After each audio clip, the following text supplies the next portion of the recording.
www.radiovox.org.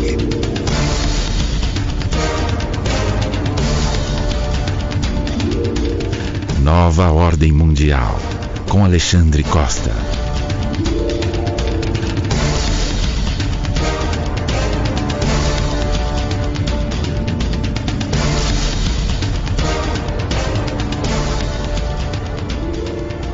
Boa noite, amigos da Rádio Vox. Quarta-feira, 5 de março, 22h07. Estamos aqui começando o programa Nova Ordem Mundial com Alexandre Costa. Boa noite, Alexandre. Boa noite, Alex. Boa noite, Cristian De Rosa. Boa noite a todo mundo aí que está ouvindo a Vox. Muito obrigado pela oportunidade aí de vocês, que vocês estão me dando. Tá me dando um eco aqui. Não sei se está repetindo, então eu estou abaixando o meu volume aqui, acho que... Deixa eu ver. Aqui tá fechado, mas manda a brasa aí, Alexandre, tá tudo certo aqui. Então tá bom. Em primeiro lugar, quero pedir desculpa aí por 2 semanas que não aconteceu o programa, porque nós dependemos de uma internet que você saiu do seu ponto fixo, a internet móvel não funciona, né? A gente paga a internet móvel apenas para funcionar na fixo, né? A gente paga o móvel, mas a internet só funciona no fixo. A hora que eu tive que usar a internet móvel pela primeira vez, não funcionou. Então, vamos lá. Quero começar, então, o programa respondendo uma pergunta que veio na semana passada, que é meio frequente, assim, eu costumo receber sempre essa pergunta. Quais os livros brasileiros que nós deveríamos ler sobre o assunto? Eu vou indicar, é claro, além do meu, o livro O Eixo do Mal Latino-Americano e a Nova Ordem Mundial, do Heitor de Paula, que eu acho que, para quem está querendo entender tudo isso que está acontecendo na América Latina, não tem livro melhor ainda, acho que no Brasil. Tudo aquilo que ele já vinha dizendo lá, mesmo aquilo que ele não profetizou no livro, estava subentendido que viria a acontecer, e hoje está acontecendo tudo isso, né? A gente está vendo aí a Venezuela como exemplo principal, mas não o único, né? Porque essa história da Venezuela tirou um pouco a Argentina, os problemas da Bolívia e os problemas do Brasil da frente, né? Não sei o que o Christian e o Alex aí se podem indicar outros livros, tem vários outros importantes, mas acho que nenhum tão importante que nem O Eixo do Mal Latino-Americano. É só você perceber que, por dedução, ia dar nisso, né? Sim. Você vê esse problema da Venezuela, que basicamente chega para nós menos de 1% do que está acontecendo lá, né? Sim. Eu vi aquela notícia sobre a extradição do líder da oposição lá que foi preso. Vocês viram isso? Que eles estão querendo levar o cara para Cuba, eu vi isso na internet. Sim, no começo já começou a circular essa suspeita bem no dia do que prenderam ele, né? E aí nunca mais volta depois, né? Pois Se é. for pra lá, ele nunca mais volta, esse cara, né? Com certeza, Alexandre. E aqui eu fiz hoje dei uma olhada hoje na imprensa, e o que a imprensa estava falando da Venezuela. A grande imprensa está tratando assim, né? Aquela mania que o Reinaldo Azevedo chama de outro ladismo, né? Eles vão lá, olham o povo pedindo a saída do Maduro, e aí eles vão e procuram alguém pago pelo Maduro para falar o contrário. Então fica parecendo assim, que tem uma parte da população querendo a saída do Maduro, e a outra parte mais pobre, que eles deram esse ênfase hoje na matéria, assim, os mais pobres querem que o Maduro fique, e os ricos e a classe média querem a saída do Maduro, quando na verdade a gente sabe que não é nada disso, né? A gente sabe que não é só a classe média que está querendo a saída do Maduro, porque uma das coisas que estão desestabilizando o governo na Venezuela é a falta de coisas, a corrupção, e esses problemas normalmente atingem os mais pobres primeiro, né? Exato. Então a gente está vivendo sem saber de nada, né? Acho que o mesmo sobre a Ucrânia, o mesmo sobre os problemas mesmo do Brasil mesmo, né? A gente está cada vez sabendo menos, né? E o pessoal quer aquele reducionismo econômico, né, dinheirista, que o problema se resume quem manda no dinheiro e quem vai ganhar a parada. Claro que o dinheiro é um elemento essencial aí na conquista do poder, mas a gente sabe que o poder de destruição é muito mais efetivo aí na tomada do poder do que o econômico. Muito mais, né? Então, eu recebi aqui uma outra pergunta também, que, na verdade, ontem eu fiz essa pergunta para o professor Anatoly, que é qual o papel da China nessa crise da Rússia e da Ucrânia. E a minha resposta não vai ser tão completa e tão detalhada como o próprio Anatoly respondeu ontem. Sim. Mas eu acho que a gente não tem como saber o que o Yanukovych foi fazer na China. Provavelmente ele foi buscar algum tipo de apoio ou algum tipo de orientação estratégica. Eles perderam um pouco da credibilidade junto à União Europeia, então acho que eles foram buscar uma nova forma, uma garantia para que os próximos passos deles eles possam dar com mais tranquilidade, né? Mas o que você acha? Isso aí está no esquema da Eurásia, né? Do eurasianismo, né? O esquema eurasianismo.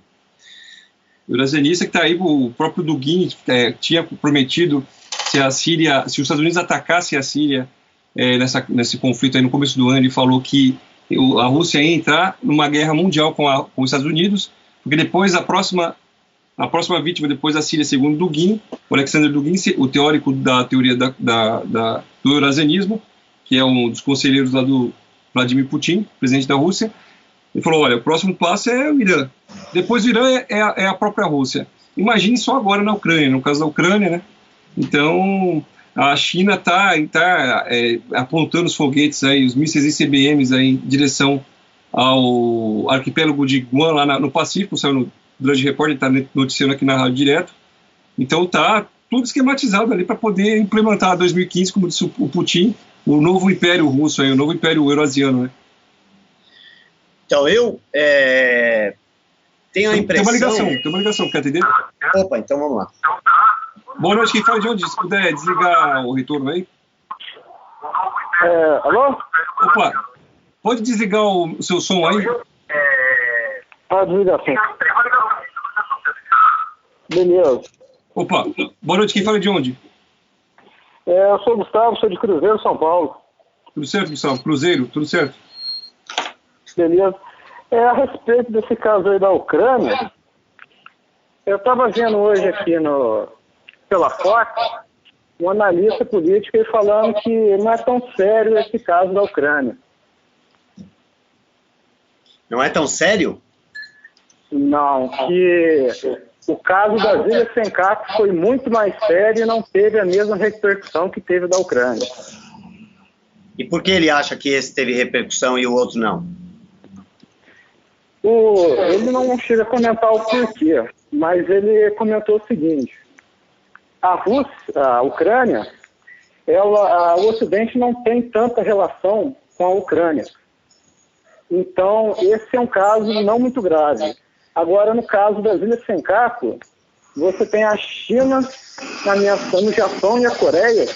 São duas nações que têm mais de 60 anos de relação com as potências ocidentais. Então, é um caso muito mais complicado de resolver do que o da Ucrânia. Será? Eu tenho a impressão de... mal. Fala aí. Eu tenho a impressão de que, não sei se um é mais grave que o outro, mas eu acho que é extremamente grave o que está acontecendo na Ucrânia, né? Não, eu não estou diminuindo o que está acontecendo na Ucrânia. É grave. Só que, veja, o cara comentou o seguinte: o PIB da União Europeia é 10 vezes maior que o PIB da Rússia. A Rússia, ela é uma potência nuclear, mas o seu exército não é tão bom. Não, por enquanto, que agora eles estão passando por uma reforma, uma modernização do seu exército.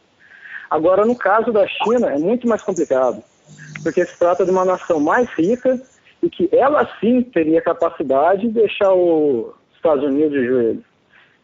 Então, mas será que não, a ideia aí não são ligar esses pontos? Será que a aliança, que nem sempre é visível, mas que existe, como o próprio Heitor de Paula diz no livro, nunca deixou de existir essa aliança entre Rússia e China, mesmo quando ela parece não existir? Será que não são duas faces da mesma moeda? Será que enquanto se rolar qualquer tipo de conflito no leste europeu, não vai acarretar um conflito também na Ásia, entre China, Japão e alguns outros territórios que a China tem como o desejo de reconquistar?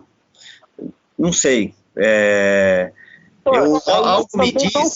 Algo me diz que esse problema da Ucrânia ainda vai mais longe.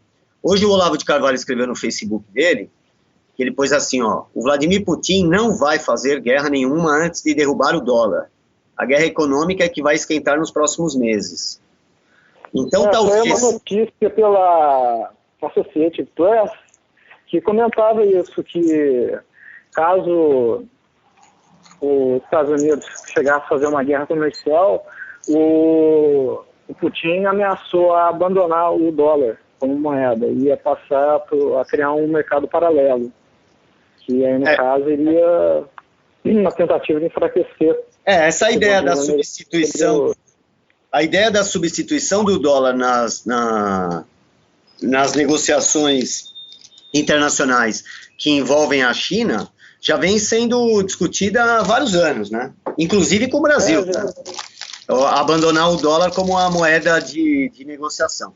Eu acho que só ainda não derrubaram o dólar da maneira que eles pretendem, porque a China é o país que tem mais dólar. Então vai ser imediatamente a mais prejudicada. Mas a partir do momento que a China começar a achar isso interessante, eu acho que nós vamos ter sim um problema monetário aí, financeiro, não sei direito como nomear isso, mas que vai acelerar o problema bélico, né? Eu acho que uma coisa não vai... uma coisa complementa a outra, e não que elimina a outra, né? E, assim, o que o Olavo está falando hoje aqui é verdade. Ele não pode também, o Putin não pode também pôr em risco o poder dele numa guerra que ele sabe que ele vai ter a Europa, ou a parte mais rica da Europa, contra ele. Isso vai gerar problemas financeiros, vai gerar problemas militares também. Eu só discordo aí do que você falou da Rússia não ter... não está com um nível alto de o exército, não ser eficiente, assim, porque eu acho que com a Rússia a gente tem que tomar o cuidado, porque tudo que vem para nós de lá passa antes pelo governo, então a gente só fica sabendo o que eles querem que a gente saiba. E você vê, por exemplo, aqui no Brasil, você vê na internet todo mundo compartilhando as notícias do Voz da Rússia. O Voz da Rússia é um órgão controlado pelo governo russo. Então, tudo que vem ali passou antes por um prisma. E eu ando lendo esse site e vendo que tem coisas assim, eles soltam coisas contra a própria Rússia, como algumas notícias que depois se mostram falsas, mas, na verdade, isso deve fazer parte de uma estratégia que a gente ainda não compreendeu direito. Então, eu acho que o exército russo deve ser muito superior ao que eles dizem que é.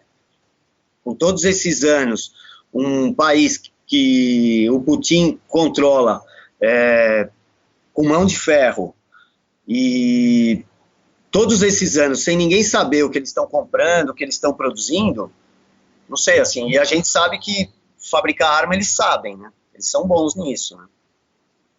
Então eu não sei. Eu não tenho muita previsão sobre esse problema, mas eu sinto que isso daí vai ser um rastilho de pólvora, viu? Eu acho que essa situação da Ucrânia ainda vai piorar bastante. Ontem, o que eu ouvi o professor Anatoly falando aí na Rádio Vox, eu fiquei ainda mais preocupado, sabe? Eu acho que nós corremos um risco de começar uma guerra mundial aí, mesmo que não seja agora, mesmo que seja até o final do ano, sei lá, o ano que vem, não sei. Bom, é isso aí, acho que espero ter respondido aí. Quero pedir a todas as pessoas aí que liguem para participar. O telefone aqui da Rádio Vox é 3280-9888, 011, né? Quem quiser participar, ligue aí. Boa noite, quem fala de onde? Márcio, São Paulo.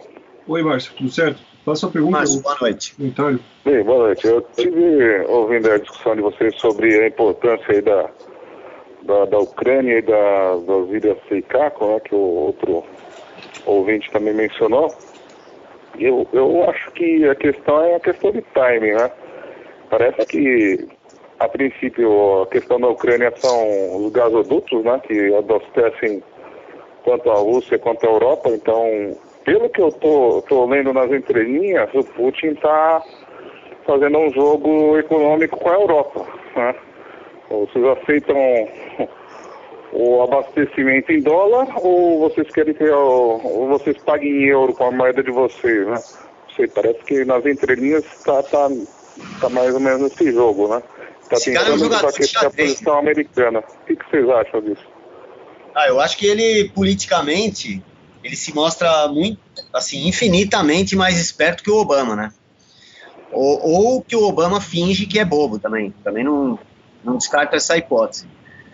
Mas que ele está mostrando ao mundo aquilo que ele queria mostrar, né, essa posição de estadista, poderoso, e que está sempre disposto a negociar, quando na verdade ele está fazendo o contrário. Então, assim, tem aquelas informações de que ele foi criado pelo Estado Soviético, né? Dizem que até mesmo foi um garoto criado pelo Estado Soviético. Eu não sei se isso é verdade, mas de qualquer maneira, a gente vê que ele está participando dos bastidores da política internacional desde a Guerra Fria. E ele fez o poder dele vindo pelo órgão mais poderoso da Rússia, que é a KGB. Então, imagina o que esse cara tem de informações sobre outros líderes, sobre os próprios possíveis opositores que ele poderia enfrentar dentro da área de influência da Rússia, né, nos outros países do leste europeu. Então, toda vez que eu vejo notícias envolvendo o Putin, eu fico naquela dúvida, porque esse cara é muito mais esperto do que todos os analistas políticos, né? Então ele está sempre na frente. Então eu não sei o que ele está esperando com isso, sabe? Por exemplo, essa notícia que ele deu um ultimato, aí depois negaram o ultimato, eu não sei o que está por trás disso, entendeu?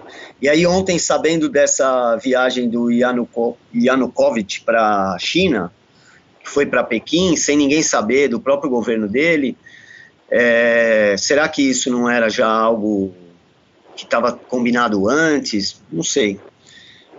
Eu acho que a gente tem que esperar para ver o que vai dar. O outro ouvinte também comentou que a Ucrânia teria poucos laços internacionais ou econômicos, né? Mas a Ucrânia tem laços estratégicos, inclusive com o Brasil, né? Os próximos satélites brasileiros têm uma base de desenvolvimento tanto chinesa quanto ucraniana, né? Então já tem até relações militares com o Brasil, né? E eu acho o seguinte, se existem gasodutos, esses já estão implantados na Ucrânia para a Europa, né? A questão de petróleo naquelas ilhas lá na Ásia, uma questão a ser explorada, plataformas e investimentos a serem feitos mais para o futuro, né? Sim, sim. Além da questão nuclear, que a Ucrânia também, acho que tem armas nucleares já desenvolvidas, né? Acho que no curto prazo a Ucrânia é uma prioridade maior do que as ilhas ali na Ásia. Lógico que qualquer dominação daquela região é um fato importante também, mas acho que como prioridade é uma prioridade top de lista, né? Hoje quando eu li essa postagem do Olavo de Carvalho falando que antes eles vão ainda derrubar o dólar, antes de qualquer ação militar, você vê que as coisas estão caminhando para isso, né? E acho que até é interesse dos próprios americanos, do próprio establishment americano, que isso fortaleceria a economia americana, né? Como não vi? Fortaleceria a economia americana porque as outras economias ficariam mais enfraquecidas, eles criariam moeda artificialmente, né? Gerariam inflação em outros países e a economia americana conseguiria exportar mais facilmente, né? Eu não sei se é isso que o Obama pensa, não, viu? Não sei. Na verdade, eu não sei. Eu só acho que, assim, a gente não pode esquecer que o Obama tem se mostrado um inimigo da nação americana, né? Em várias ações que ele teve desde o primeiro mandato, ele não se mostra um grande defensor da nação americana, né? Apesar de parecer isso, né? Então eu tô com um grande ponto de interrogação sobre essa questão da Ucrânia, e só que eu acho que isso está deixando de lado outros assuntos que podem estar ocorrendo no mesmo momento, como o Irã nuclear, como a Coreia do Norte, a Rússia perdoou agora a dívida da Coreia do Norte, perdoou dívida de outros países lá do leste europeu. Então acho que isso talvez já faça parte tudo de uma mesma estratégia, que quando vier a ter uma ação militar, já vai ter enfraquecido os adversários deles, né? É a ideia eurasiana mesmo, que está sendo colocada em prática, seja do ponto de vista econômico, seja do ponto de vista militar. As Ilhas Guam seriam um dos alvos estratégicos, né? Quer dizer, tendo dominado ali a Ilhas Guam e o Havaí, o poderio naval americano vem à terra, né? Todo o apoio logístico que aquelas duas ilhas têm, né, é super importante para qualquer plano de ataque à região asiática, né, eurasiana. Eu volto a pedir a opinião do Alex aí, que o Alex está acompanhando isso mais de perto, ficando... complicado a situação. Eles estão aí com... Ano passado, se vocês não se lembram, saiu no Glenn Beck, no Drudge Reporter, o Michael Saud comentou isso. Sabe, o pessoal da mídia americana que ainda fala alguma coisa, né? Não fica escondendo... Eu acho que ontem mesmo teve um teste balístico... teve um teste de longo alcance, né? Russo, de uma nova geração. Mas estava combinado. Não foi? Tem mais 50 anos de equilíbrio nuclear, né? Mas já estava combinado, viu? Mas só o seguinte, tem mais gente ligando aí, depois você pode ligar e conversar mais, ok? Abração, tá, obrigado, Márcio. Valeu. Mas eles estavam falando nesse programa que apareceu um programa da televisão chinesa que eles estavam demonstrando, a CNN chinesa, os locais assim, preferidos dos militares chineses de atacarem com armas nucleares a costa oeste americana, que daria para contaminar mais lugares dentro dos Estados Unidos, os pontos mais estratégicos, né? Então... Quando você ouve, tem alguns vídeos, inclusive, do Gin no YouTube, tem alguns vídeos legendados, inclusive. Você ouve ele falando, você vê que a Rússia está tomando todos os passos que ele manda, que ele orienta, né, melhor dizendo. Porque ele está, ao mesmo tempo, querendo ocupar uma posição conservadora, entre aspas, chamando para a Rússia, colocando a Rússia como um porto seguro para o conservadorismo, como forma de atrair todas as pessoas que estão descontentes com essas mudanças que estão ocorrendo no Ocidente, ao mesmo tempo que ele age contra também o Ocidente. Então, tanto a questão econômica, quanto essa postura, digamos, moral, que o governo está querendo mostrar contra o casamento gay, contra um monte de coisa, se colocando como um conservador, como espiritualista, como a mãe Rússia, né, que é mais ou menos como eles querem colocar essa ideia. Tudo isso está acontecendo ao mesmo tempo com as ações militares e que as alianças com a Ásia e com o Oriente Médio. Então, é o plano eurasiano exatamente como o Dugin pensa, né? Você vê naquele livro Debate lá com o Olavo de Carvalho, você vê que tudo isso, que essa postura da Rússia dos últimos meses, principalmente, até são anos, né, mas principalmente nos últimos meses, isso é exatamente a implantação das ideias do Alexander Dugin. Pelo menos é o que eu estou percebendo, assim, não sei se eu estou viajando na maionese. Com certeza, está certinho. Está aparecendo, né? No livro lá, Estados Unidos e a Nova Ordem Mundial, e ele acusa os Estados Unidos de ser o materialista da história, né? Então, fala, não, os Estados Unidos é o materialista, o ambicioso, o imperialista, né? Enquanto que a Rússia não, a Rússia é que vai abrigar o cristianismo, vai dar espaço para os conservadores e vai banir a putaria que está no Ocidente. Só que eu acho que tudo isso é só um jogo de cena, né? Olha, tem o pessoal que está postando aqui no mural, Alexandre, não sei se tem alguma coisa para falar, mas podia ler algumas perguntas, né? Alguns comentários. Daí está dizendo, tem o tal do Rodrigo Dias, que está aí acompanhando o seu amigo Juliano, que havia ligado antes para a gente, conversando com a gente aqui na Rádio Vox, que ele estava dizendo que teorias conspiratórias não existem. Ele está dizendo que aqui nós estamos com Nova Ordem Mundial, BRICS e outros termos foram feitos só para vender livros, transferir capital dos leitores para os editores. Aliás, isso é muito bom, uma coisa a mais para o movimento da economia, que é a senhora da razão. Daí só vou ler tudo que ele postou, porque é uma coletânea de coisas que ele pôs. Esse que está com a bandeira dos Estados Unidos aqui? Exato. Com o processo de globalização, o poder econômico está sobrepondo o poder bélico. Bomba nuclear tem muito mais utilidade para terroristas do que nações capitalistas. Já estamos na Terceira Guerra Mundial, mas essa guerra não é bélica, é a busca por mercados.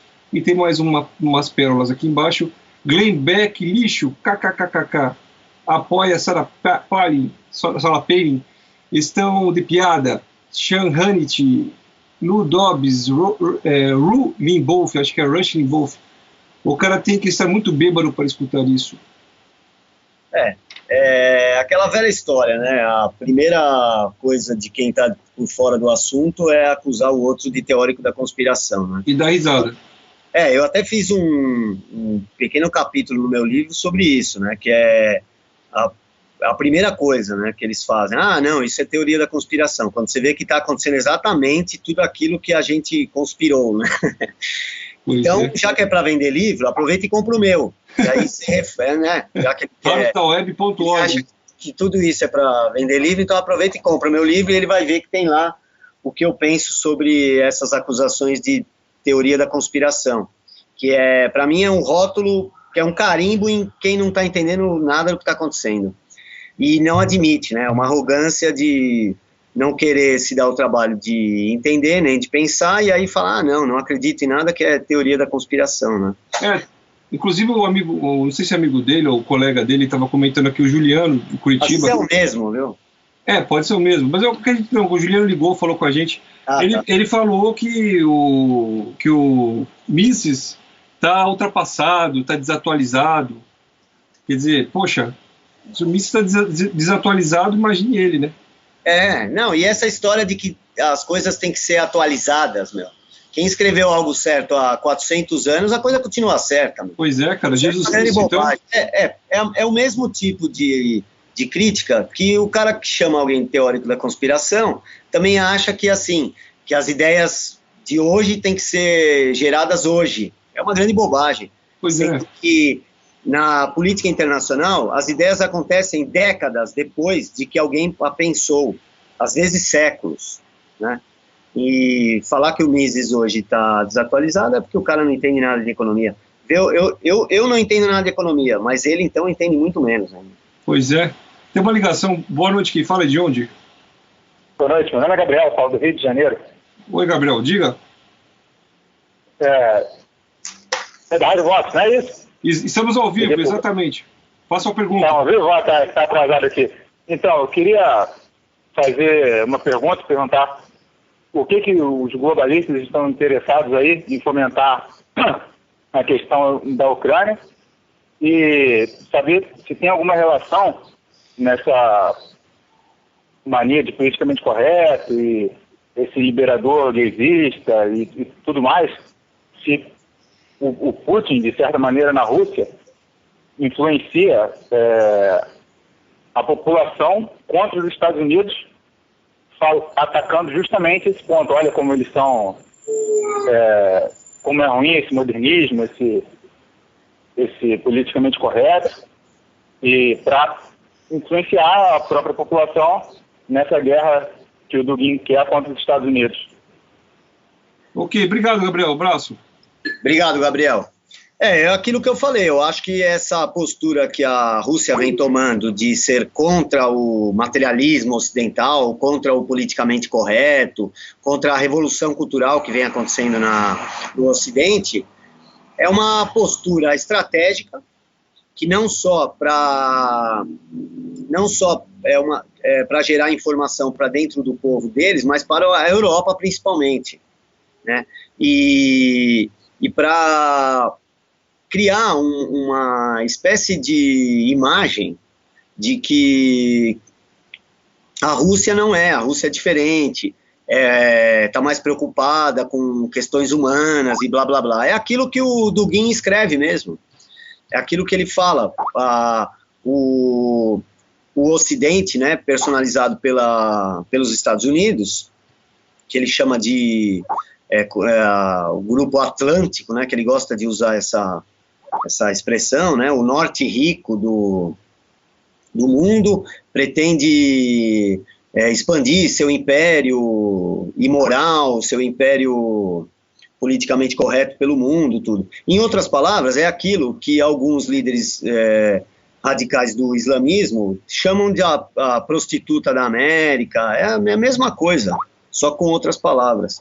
Eu acho só que isso daí é uma questão estratégica, mas ela não elimina a questão militar, que, como diz o Olavo de Carvalho, o poder verdadeiro é o poder de matar, né?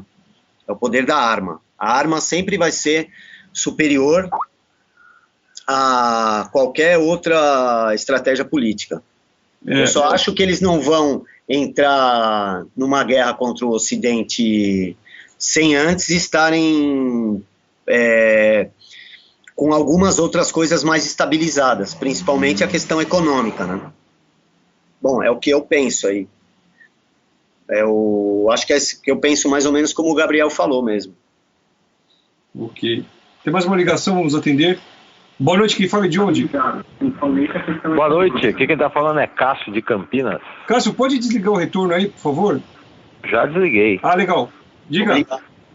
Então, eu queria indicar até uma nova literatura aí, inclusive pro nosso amigo Rodrigo, que acha que a economia é a senhora da razão e que ela regula tudo. É um livro interessante, é da editora aqui, feita de editora Cultura Acadêmica. Chama História e Comunicação na Nova Ordem Mundial. Na verdade, Nova Ordem Internacional. É do Maximiliano Martim Vicente, o livro é grátis. E ele fala justamente, né, dessa transformação do século XX, principalmente depois da década de 70, do jornalismo no mundo, né, que com a influência do grande capital, das centrais de notícias, uma tendência de homogeneizar a notícia e dar como um produto, né, ou seja, a finalidade já não é mais a verdade, já não é mais a informação, e sim a venda, né, a influência, a questão de querer vender, né, o produto. Além disso, ele cita algumas consequências disso tudo, que por ter que ser um produto, ele tem que ser palatável a um consumidor. Então você tira um monte de características da notícia, né, você Você dá uma cara de produto para a notícia para informar.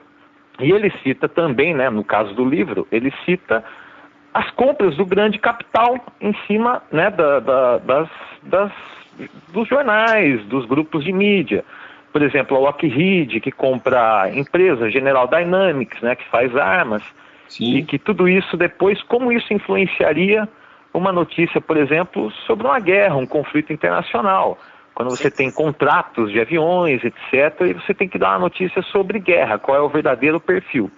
Um outro livro que a gente poderia recomendar para o Rodrigo é até o Mein Kampf, do Hitler, que ele fala no comecinho do livro, que ele fala assim, ó, diplomacia, cavalheirismo, economia, tudo isso é balela, né? Na hora do vamos ver mesmo, a coisa se decide na porrada, nas armas. Então, assim, esse povo aí de visão utilitarista, manda esses caras dormir, esses caras aí, mas que libertário... Pode ser até libertário, mas também pode ser perfil fake, viu? Não, eu sei, esses caras aí são piada pronta, porra. Libertário, ele acha que é evolução quando ele é a causa do governo. Porra, o mundo no começo foi de liberdade, era livre comércio, fazia tudo. Viu a merda que deu e deu no que deu.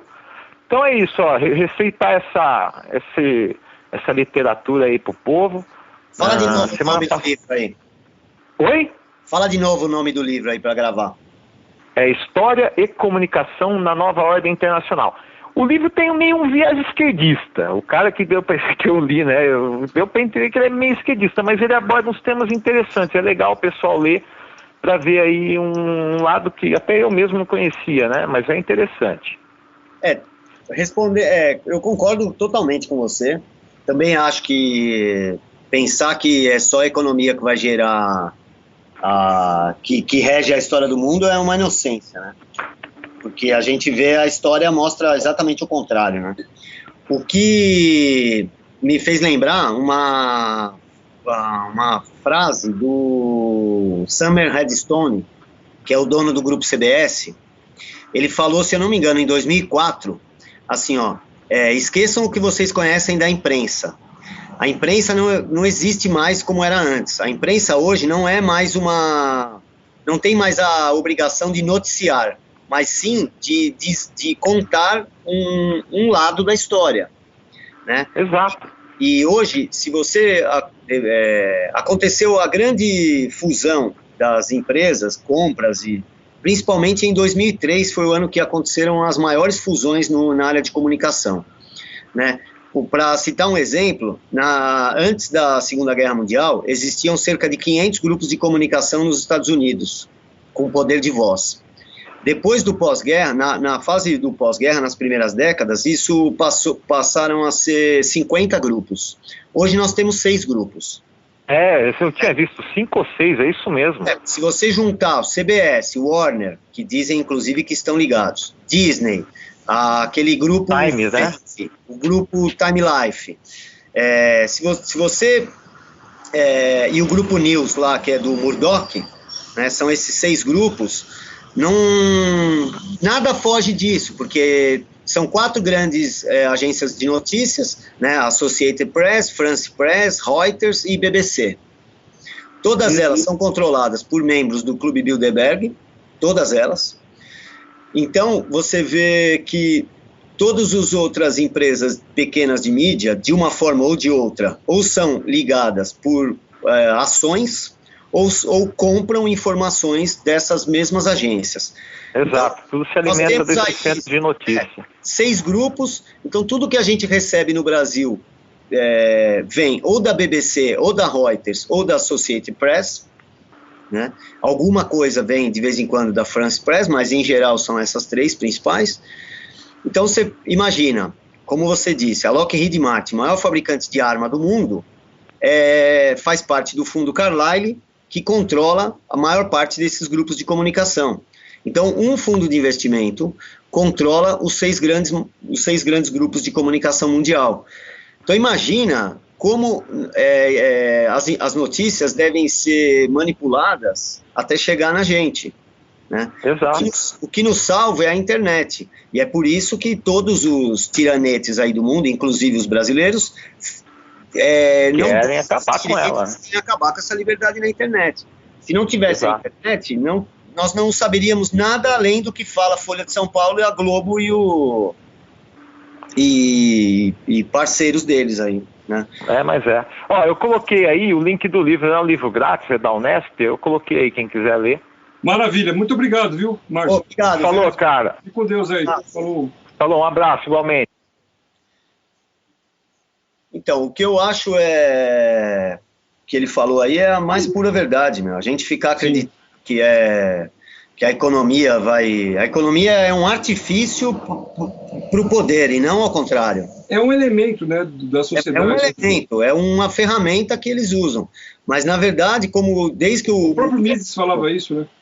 Desde que o mundo é mundo, a arma vai funcionar melhor como persuasão, né? Em nada... Acho que até o Stalin falava isso, né? Que nada convence melhor uma pessoa do que um revólver apontado na sua cabeça, né? Exato. Que negócio. Aí na Rússia, a Rússia na Ucrânia, né? Eles falam uma coisa, mas eles estão falando, mas ao mesmo tempo tá saindo um monte de notícia mais disparatadas possíveis. Mas o que está acontecendo de fato? De fato, estão indo tropas militares para lá. Sim. Alô? Boa noite, quem fala de onde? Caiu. Mas é isso, e eles já estão lá, né, inclusive. Já estão lá, entendeu? Enquanto eles estão planejando a questão econômica, eles já estão garantindo a questão militar. Quando a gente vê a concentração da indústria de armas ligada à concentração da indústria da informação, aí a gente vê que uma coisa não existe sem a outra, né? Exato. E a imprensa como existia mesmo não existe mais. O Sumner Redstone, assim, o cara sabe do que está falando, entendeu? O cara é dono do maior grupo de comunicação do mundo. Se não é o maior, é o segundo maior. Então, se um cara desse está falando que a gente não deve mais esperar uma imprensa imparcial, por que vamos esperar que notícias econômicas sejam imparciais? Se o Marshall McLuhan falava nos anos 50, o meio é a mensagem, sim, a gente não vai duvidar dele.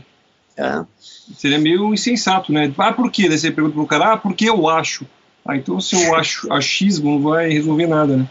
Não é arrogância da nossa parte, a gente também não sabe nada, a gente está buscando informação, né? A gente sabe pouca coisa, está buscando... a gente só não pode querer achar que uma frase vai explicar todo esse assunto, né? Exato. É muita ingenuidade falar, não, eles têm interesse econômico. Tem também, claro que tem. Claro, óbvio.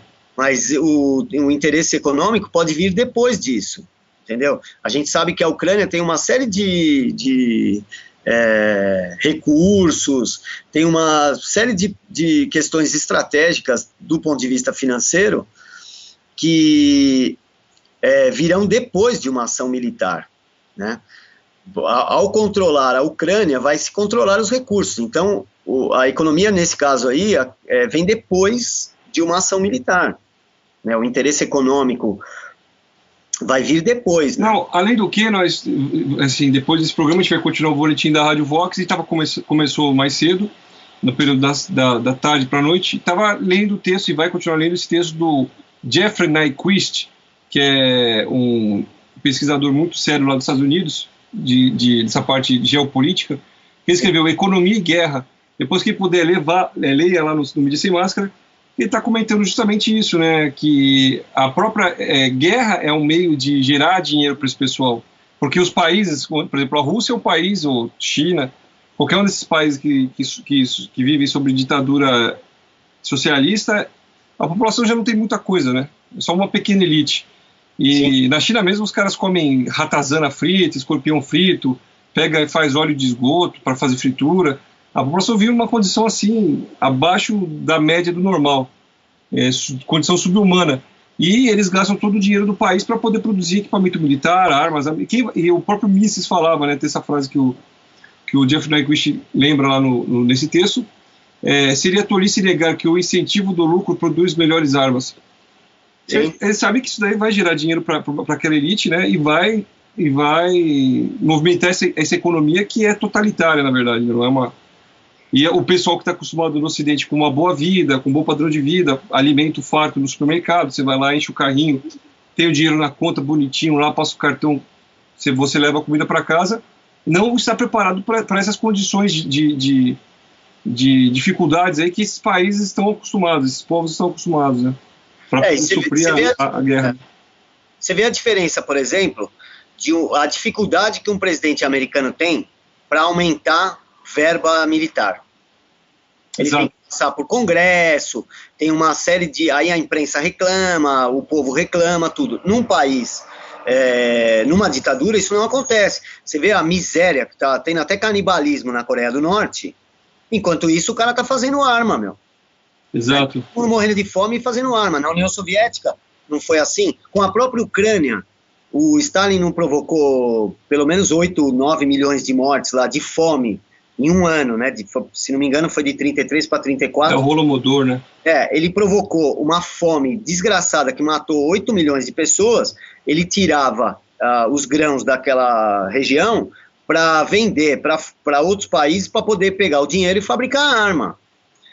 Então você vê que a questão militar só é secundária para quem é inocente, cara. Pois é. Para quem está desinformado. Boa noite. Informado. Boa noite. É o Gabriel de novo, do Rio de Janeiro. Eu fiz 2 perguntas, a primeira não ficou muito clara. Eu queria saber qual é a posição dos globalistas, o que eles querem, né, no cenário mundial atual, na questão da Ucrânia e tudo mais. Um abraço. Abraço. Obrigado, Gabriel.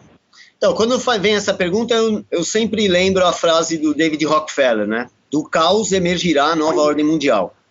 A gente não pode nunca esquecer isso. Porque o caos favorece quem quer mudar uma sociedade. E eles querem mudar a nossa sociedade, nossa civilização. Então, com a coisa destruída, é mais fácil para emergir, para implantar aquilo que eles estão querendo, né?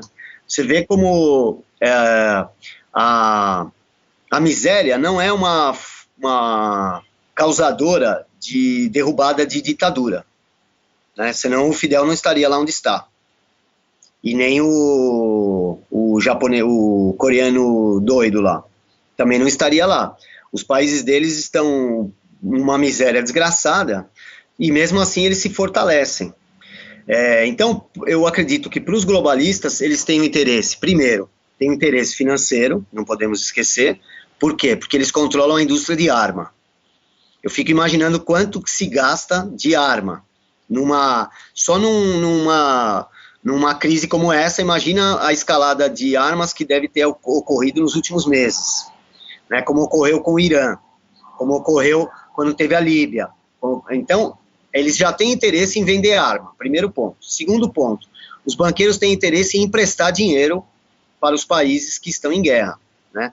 O Mayer Rothschild já falava, a melhor forma de controlar um conflito é controlar os dois lados do conflito, né? Então você vê que esses banqueiros normalmente emprestam dinheiro para os dois lados do conflito. A economia toda é mobilizada para isso, não vai ter carro, não vai ter gasolina, não vai ter McDonald's, tudo dinheiro para arma.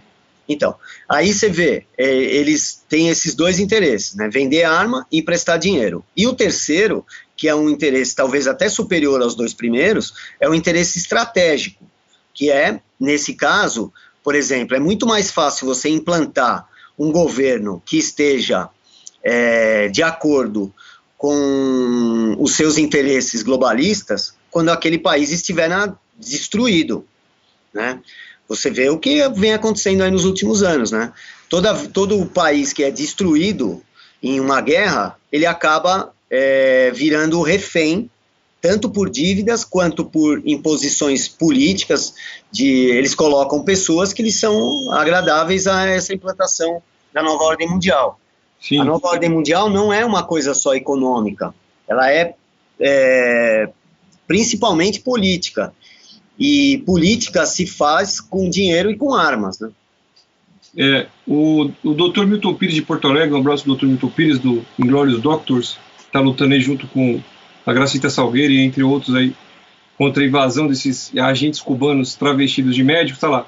Imaginem, apenas para efeito de discussão, que eu crio um partido, que esse partido tem um grupo e página de Facebook, e que tem blog e faz reuniões no seu diretório, imaginaram? Pois bem, Não interessa se é um partido de direita ou esquerda, do bem ou do mal, se gosta de Deus ou do diabo. No simples momento em que ele torna público quais suas intenções, quando ele diz ao que veio, se deseja matar judeus ou capitalistas, não há mais, por definição, conspiração alguma. Não há conspiração alguma do grupo Bilderberg, nem do eurasianismo ou do Islã. Todos eles foram muito francos, em certo sentido até muito honestos, para dizerem quais seus objetivos. Conspira-se muito mais dentro do Congresso Nacional em Brasília do que na Rússia, na Al-Qaeda ou no Foro de São Paulo. É isso aí, doutor. Um abraço. Ó, quando eu fiz o meu livro, como eu sabia que eu não tinha autoridade nenhuma para falar no assunto, não teria nenhuma credibilidade o que eu diria, porque eu não sou ninguém, eu reservei um capítulo no final que eu dei o nome de São Eles que Estão Dizendo, né? Então, porque para quem fica me chamando de teórico da conspiração, deveria ver o que essas pessoas mesmo estão dizendo sobre si mesmas. Então, eu fiz um capítulo que eles mesmos dizem o que vão fazer, né? Então, se você vê o que esses líderes, principalmente os líderes comunistas, esses formadores de opinião da esquerda mundial, eles nunca negaram isso, nunca negaram. Só que, assim, não é uma conspiração, né? É algo que eles foram empurrando para frente, mas sem negar o que eles disseram, né? Se você ouvir o Alexander Dugin, ele diz textualmente que tem que destruir os Estados Unidos. Exato. E aí, quando você fala para alguém que eles têm plano de destruir os Estados Unidos, o cara te chama de teórico da conspiração. Quer dizer, o cara é um analfabeto, e tá cheio disso, né? E o pior é que esses analfabetos estão ocupando cargos na imprensa, estão ocupando os cargos no Congresso. Quando eu resolvi colocar isso no livro, eu comecei a buscar frases, discursos, trechos de livros que confirmavam, que as próprias pessoas confirmavam aquilo que eu estava dizendo. Não sei, dos ouvintes aí, quem leu o meu livro vai ver que esse capítulo acho que é o principal capítulo do meu livro, porque ali são os próprios planejadores dizendo o que eles querem. E como algumas dessas mensagens têm mais de 100 anos, 200 anos, você vê que foi exatamente o que eles fizeram, né? Exato. É aquilo que o Olavo de Carvalho sempre fala: se alguém diz que vai fazer alguma coisa, apenas ele tem condição de fazê-lo, e de repente a coisa aparece feita, é porque foi ele, né? Não, é na página 90, né? E vale lembrar que o professor também fala, o professor Olavo de Carvalho, é que não existe nenhuma coincidência na vida, no mundo. Tudo é feito pela ação humana. Tudo é decorrente da ação humana, né? Exatamente. Coincidência é aquilo que a gente ainda não entendeu. Porque se eles querem falar da teoria da conspiração, eles deveriam trazer a prova da teoria da coincidência, né? Que é muito mais impossível. Quando você vê, por exemplo, eu abri a olho aqui no meu livro, uma frase do Edmond de Rothschild, que ele falou em 1934. A estrutura que deve desaparecer é a nação. Quando uma das pessoas mais ricas do mundo, com poder sobre a ONU, poder sobre o Federal Reserve, uma pessoa dessa diz que deve destruir a nação, a estrutura das nações, a soberania nacional, e você vê que desde a criação da ONU é isso que a ONU vem se pondo a fazer, aí você fala, é lógico que esse cara faz parte não é uma teoria da conspiração, né, que está acontecendo, como escondidinho, não, o cara disse isso. Você vê discursos do David Rockefeller dentro da ONU, você vê discursos do Alexander Dugin no YouTube, sabe, só não vê quem não quer. Exato. Então, acho que está chegando ao fim o programa, eu queria só falar um pouco da Venezuela, que a gente praticamente não falou. E eu tô bem por fora dessa situação aí. Queria saber o que o Alex pode... Você acompanhando aqui, né? Eu tô acompanhando pela Vox, né, lendo Nota Latina, da Graça Salgueiro, mas não tô tão a par para poder opinar, mas eu acho que é um assunto que a gente também não poderia deixar passar em branco aí hoje, né? Pois é, isso daí cai um pouco Como você acha? Como um país pequeno como Cuba, né, cai nisso que a gente está falando hoje, estava conversando até isso hoje com o Christian, como um país pequeno, uma ilhota ridícula como Cuba, consegue dominar um país muito maior como a Venezuela, até mesmo o Brasil. Porque eles investiram, deixaram a população na miséria e investiram pesadamente em armamento, em espionagem, em todo tipo de sacanagem para poder ter o poder. A população é miserável, a população cubana não tem nada, e eles dominam praticamente o continente latino-americano, a política latino-americana. É verdade. Então, é um caso clássico, né? E a Venezuela está padecendo isso agora, né?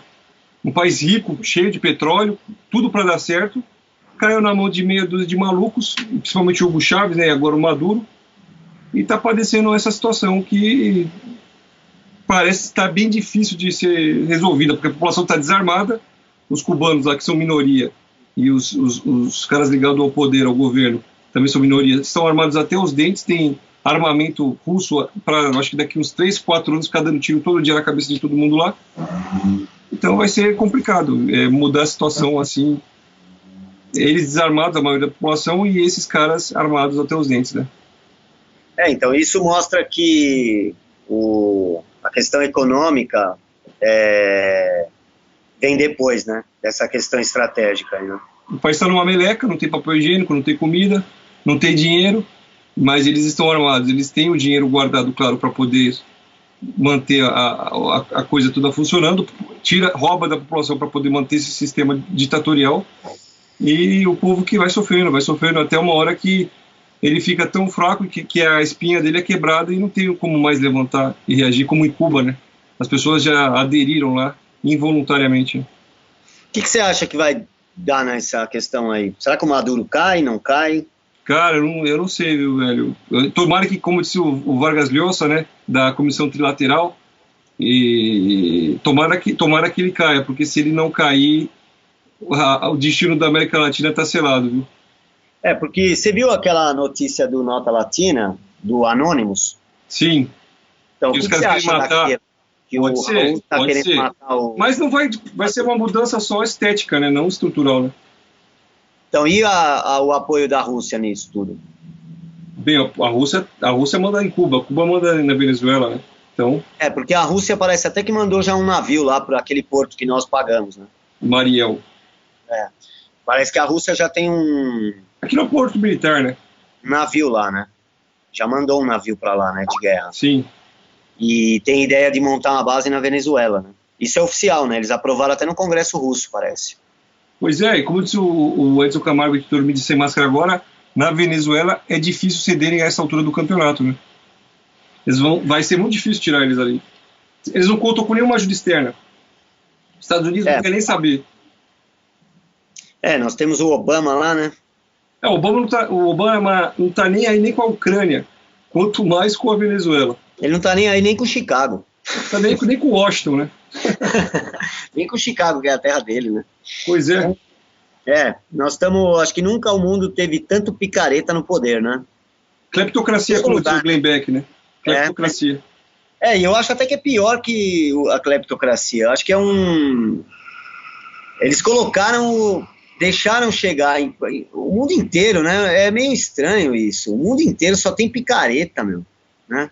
Você olha em todo lugar, você vê assim, você fala, esse país merecia algo melhor, esse país merecia algo melhor. Em todo lugar, né? Na Europa, na Ásia, porque é estranho mesmo. E engraçado que eles já estavam discutindo isso há mais de 100 anos, né? O que eles queriam fazer, né?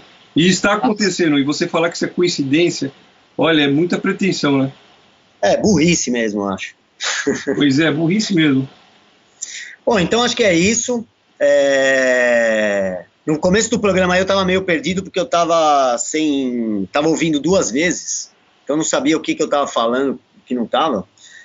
Mas enfim, foi legal aí, quero agradecer a presença a audiência de todos e principalmente aos que participaram aí com perguntas pelo Facebook, que ligaram aí. E vamos fazer o seguinte, a gente fica para quarta-feira, quem quiser baita audiência, viu? Agradecer a audiência, que é uma baita audiência aqui, parabéns aí ao Alexandre, baita programa, um assunto muito interessante e o pessoal está bem interessado aqui no seu programa, viu? Isso é um bom sinal. Isso é bom, e obrigado aí, Alex, ao Christian, ao Edson, a todo mundo aí da Rádio Vox. Maravilha. Todo mundo que está ouvindo.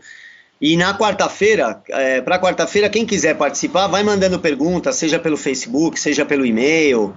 E aí eu vou sortear um livro aqui, quarta-feira. E vou selecionar alguns outros livros, seguindo a ideia aí do nosso ouvinte.